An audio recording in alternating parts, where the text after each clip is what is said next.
Okay, what is going on, CYPRX YouTubers? Welcome back to the CYPRX YouTube page. As always, if you're interested in learning about cryptocurrencies, commodities, indices, foreign exchange, please go ahead and consider subscribing to the YouTube channel. Also, before you head out today, make sure that you smash that like button if you do enjoy these video breakdowns, as it does help boost the YouTube algorithm and push these videos out to more individuals like yourselves. In today's video breakdown, I'm simply going to show you all a Zoom recording of a psychology conversation that I was having with the CYPRX students. It is a very intuitive conversation. I highly suggest and advise that you all listen to it and take in, soak it up, soak up all the knowledge that it is that I give. Again, this is something that is exclusive for the CYPRX advanced students, whereas I host Zoom calls throughout the entire week, doing live trading calls, psychology calls, and trade breakdowns, mainly all throughout the week. But overall, every single Friday we have a Zoom call, 9 times out of 10. Unless a personal thing happens with my schedule, the students get a Zoom call. So this is a little snippet of the last psychological Zoom call that we had, where we talked about setting financial expectations. We talked about running out of money to fund your trading journey. And then we also talked about how to react to fixing your bad habits in the market. So stick around to the end of this video to get the psychological gems that I give to the CYPRX students, and make sure that you subscribe to the YouTube channel and smash that like button. Without further ado, let's get started. Oh, excuse me. Can you guys hear me okay?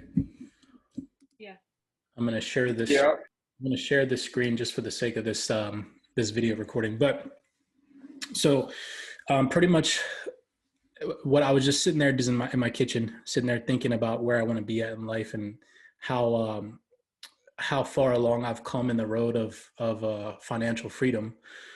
I'm not there yet, but I'm projecting realistic targets that I'll potentially be there before I'm 35, before I'm 40, right? So I have realistic expectations in my mind of what it is that I want from trading, and what it is that I'm seeking to find in trading, what I'm trying to do in trading, motivate people, help people understand and see the markets for what they really are, sharing you guys psychological insights, things of that nature. So I was just brainstorming, thinking of things that really set me back and could potentially set other people back when I was in my first 3 years of my trading career. I wrote a couple things down on the board. And the main one that I wrote down was setting financial expectations too high and having unrealistic financial goals in your trading and from your trading expectations. Now, just jumping in a little bit into detail as to why I think that this is one thing that could really, really mess up your trading. Just to kind of go down the rabbit hole. If you set yourself unrealistic expectations and you don't meet those expectations in your first 4 months, 6 months, maybe even a year of trading, what happens to your self-esteem is you start to doubt your abilities. You start to lack belief in yourself. People around you that you told that you were going to be a profitable trader stop believing in you because it's taking too long. I experienced so much doubt within my family, within my friends. That's why I don't really talk to anybody anymore. I don't have a lot of friends anymore, mainly because of my trading journey. I had to cut a lot of people out. I don't know if you guys can kind of agree with that as of right now, where you're at, but you start to realize that not a lot of people are on this journey of financial freedom or tapping into the system of unheard of amounts of money. Okay. And so setting myself unrealistic expectations in the early days of my trading career, because I had Instagram, right? You see all these Instagram YouTubers and influencers flaunting that they're in Lamborghinis because they trade, or they're on some nice vacation because they trade, and they're flashing their profits on their Instagram and and they get into this whole psychological effect of thinking that once they get into trading, 4 to 6 to maybe months to a year of trading, that's what your life's going to be like. That's what beginner traders think. And when that doesn't happen, a year, 2 years, 3 years into your trading, you start to dwindle. The psychological effect starts to take in. And so as a beginner trader, what I suggest to do to counteract unrealistic beliefs and unrealistic expectations from the market is to go into the market understanding, number one, that you're here for the long term. If you don't have that mindset, you are going to fail. You're going to fail so miserably because you're being manipulated into believing that think about it realistically. Okay, think about it realistically speaking. How many Instagram influencers you've actually seen and come to know on YouTube or Instagram? It's really only probably not more than 50. Okay, so 50 people have manipulated the population into believing that that's how trading really is. That's laughable. If you're falling victim to that, that is a trading mistake. That is a beginner mistake, setting unrealistic expectations. When you get into trading, you should say to yourself, number one, I'm going to be here for the long term. Then set yourself realistic yearly goals based off of percentages and based off of risk management. Okay. Say, I want to only limit myself to this amount of risk in my portfolio, and I am seeking to gain this amount of money in my portfolio. But in order to do this, I must do A, B, and C. And that's where the whole process of creating a strategy comes into play, right? What time am I going to wake up? How many times per week am I going to trade? What is my daily living schedule going to be outside of trading? Those are all things, again, spiral effect, that all stem from the ideology of having realistic versus unrealistic expectations from this market. Unrealistic expectations would be, I'm going to make $1 million in a year as a beginner trader. Nobody's going to stop me. I'm going to buy the Lamborghini, right? I'm going to ball out my family. I'm going to retire my mom. I'm going to buy the house I want in a year. That's fake. That's fake. Maybe a lucky person, right? But who's to say that you're that lucky person? Okay. And that's not to say that nobody can't do it. I've seen it done. Right? I've seen people have profitable years their first year. But for 90% of the population, that is not realistic. So therefore, you need to fit yourself into the category of people who come out successful in this market. And that is, flip side, the 10% of people who come into the market with realistic expectations. Those are the people that become overnight success stories in a year, 2 years, 3 years, because they started their journey with realistic expectations. Saying to yourself, I'm going to make 20% in the market as a beginner trader is a dumb mistake. Now saying to yourself, I'm going to scale my account and look to aim for 1%, maybe 0.5%, maybe 2% max, 3%, maybe even per week, taking partials and then letting the rest of my trade run. Hopefully that I get 1 to 2 to maybe 3%, right? We're looking for 1 to 3 risk reward ratios here at CYPRX. But after 10 pip, right, you have a 10 pip risk, 30 pip gain. After 10 pips, we're taking partials. After 20 pips, we're taking partials. Okay, why? Because the market is giving us realism. It's giving us actuality. The only people that last in this market are the people that react to the market when it is in the current moment. Does that make sense? So what does that mean? When you're in a trade, not hoping that it's going to go higher, understanding where it's at and taking partials, understanding where it's at if it's operating in your stop loss, right? Having realistic expectations from the market, not saying, I think it's going to do this, or I hope it's going to do that, because you're ego driven and you can't close out your trade. What's going to happen? You're going to lose money. Again, unrealistic expectations from the market. It all full circles itself. Okay. Those are all, so that was, I know to spiral down in the rabbit hole, but again, setting yourself realistic expectations versus unrealistic expectations is one of the beginner mistakes that I made as an individual. So if you are that person who has unrealistic expectations, you're not too far down the rabbit hole as of right now. Number one, because you joined this mentorship, so I'm hopefully going to save you that mentality. And then number two, you have to, as a trader, be able to fix that, which is going to kind of stumble into our next trading mistake, which is how you react to fixing bad habits. So I wrote that down as number two, how you react to fixing bad habits. What do I mean by that? As a beginner trader in my first year to 2 years, I was fresh out of the military. I had a buzzed head. I was 220 pounds, yoked out, because you were on deployment. You had nothing else to do except lift weights, right? Even my freaking chain of command was weights. We did it to improve ourselves as soldiers. Everybody, anyways, that's a whole nother rabbit trail. But anyways, I got out of the military and I had an ego. I was Sergeant de Manicourt. I was the king of the fucking world, right? I was going to run shit when I got out of the military. Boom. Financial, just complete devastation, which led me somehow into trading. And I came up on a decent amount of money off of Bitcoin. I was an early investor in Bitcoin in like 2017. I bought a couple of Bitcoin. I'm not going to say how much, which led me into trading. So when I got into forex, I had this ego because I made a lot of money from crypto. I was like, oh shit, here we go. Crypto is easy. Forex about to be easy. Whole nother ball game. Okay, just to drop that, because it's just completely different. I invested into Bitcoin, had a price appreciation on my initial capital, and then went into forex thinking it was going to be the same thing. Little did I know that's not it at all. So how was I able to react to fixing my bad habits, which was my ego? Okay, I had to step back. I had to realize, oh, all right, I have an ego in the market. How can I fix that? The market is bigger than Cyprus. Cyprus is not bigger than the market. How can I take myself out of my egotism that I'm putting into the market thinking I'm going to win all the time? Right? So I started studying psychology. I started reading trading books. I started listening to psychological videos on YouTube and audiobooks and everything that I could potentially do to attack the markets, but it wasn't working. It wasn't working. I still wasn't fixing my bad habits. I was still over trading. I was still over leveraging. I was still chasing the markets. I was still just guessing all the time. Like, why the F can I get this? I want to not cuss in this video. And then I realized one of the main reasons, in tandem with how to react to fixing your bad habits, or being able to react to fixing your bad habits, I realized I had no list.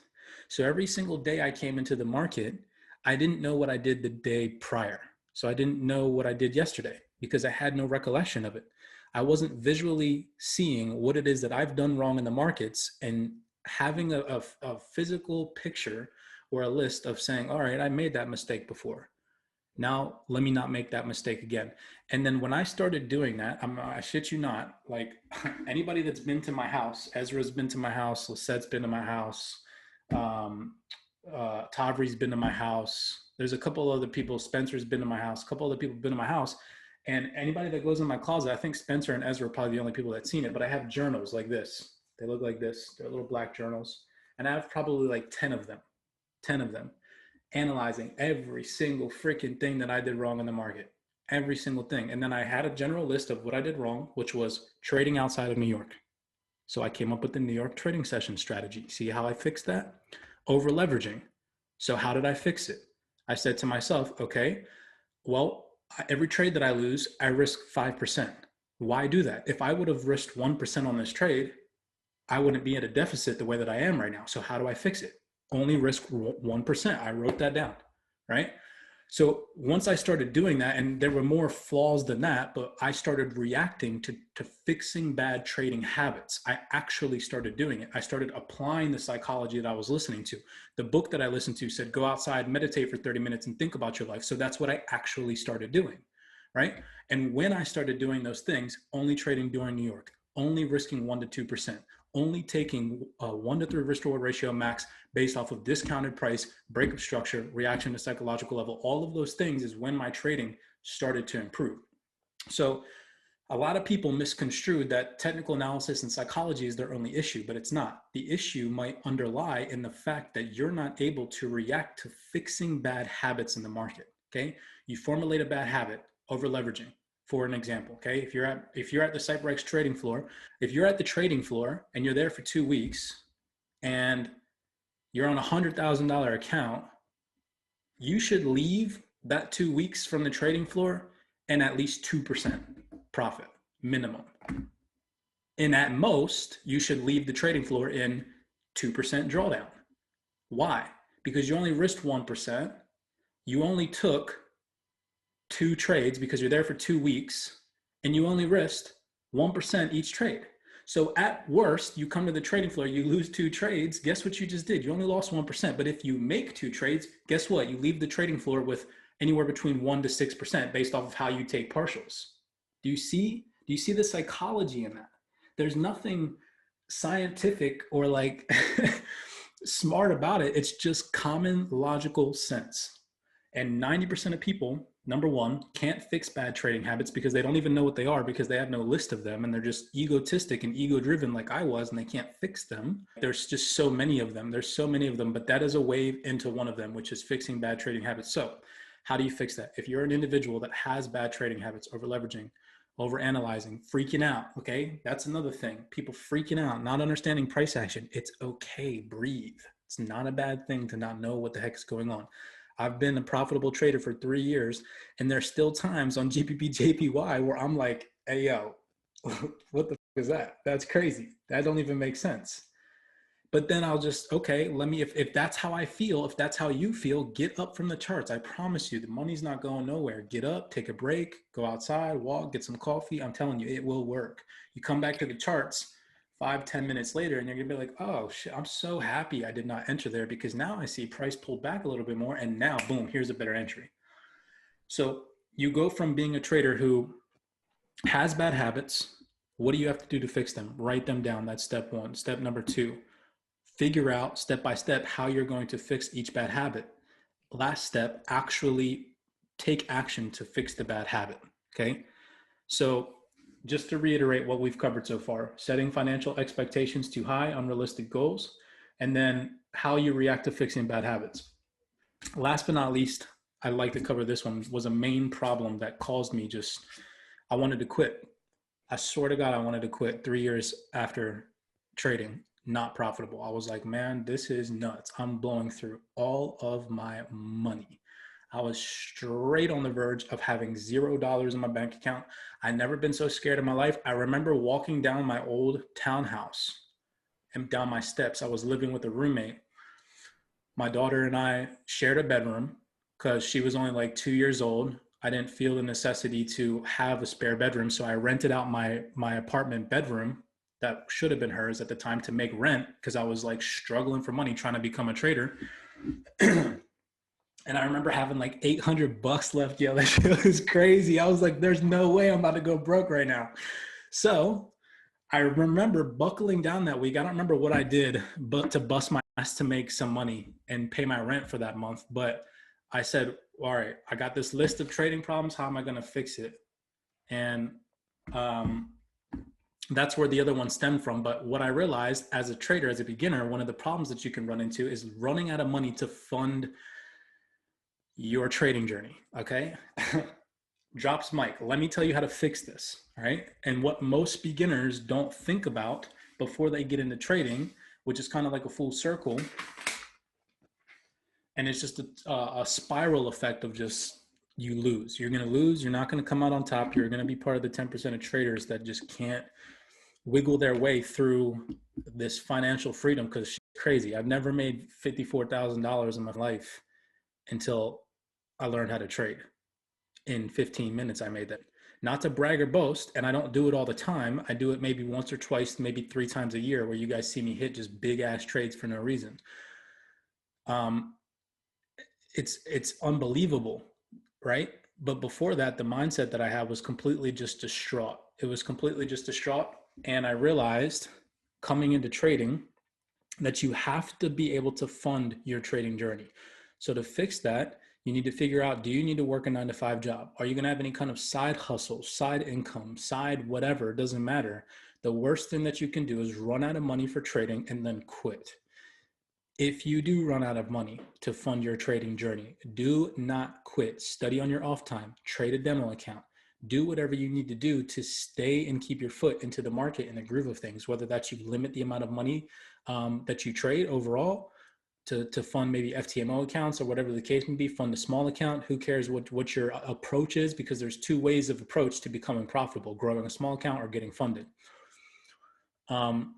Don't give up if you lose out of money, if you run out of money, because I remember that I was gonna give up. Luckily enough, I didn't run out of money the last month. It was like June, maybe. Yeah, it was June when the stores were running out of freaking what was that, 2019? So 2019, 2020, 21, 22. Yeah, so this will be the 4th year that I've been profitable. I remember it was when COVID first originally hit in January 2019, is when I was on the verge of becoming like, okay, I'm profitable now. And then that's when I bought my prop firm challenge. I bought a my forex fund account, passed that shit, and that's changed my life. Straight up changed my life. But it was only when I did those things. So just to share some of my trading flaws and habits and things of the nature of my experience with you guys, I'm telling you, pay attention to those things. Everybody thinks it's flashy Lamborghinis, unrealistic expectations. Oh, I'm going to make this amount of money. And then when you don't make that amount of money, allowing it to have a psychological effect on you. Oh, I'm depressed. Oh, I'm sad. I'm not profitable yet. Blah, blah, blah. Whatever your excuse is, throw that shit in the bag. Nobody wants to hear it. straight up, pull your pants up like everybody else does. Most of us, right, can stand up in the morning, can eat food, can work out, can use our brains, yet a lot of us choose not to. And so what's your excuse? You get what I'm saying? It gets down to the point. It's like, what's your excuse? There is none. You ain't got no excuse because I'm no better than you. You're no better than me. I'm straight up blood, muscles, brains, spirit, whatever your, intuitive belief is. We're all one and the same. And if you want to crack this code, I'm just trying to give you the keys to success that allowed me to crack the code. Hopefully it fucking works for a couple of y'all because I'm so tired of being alone.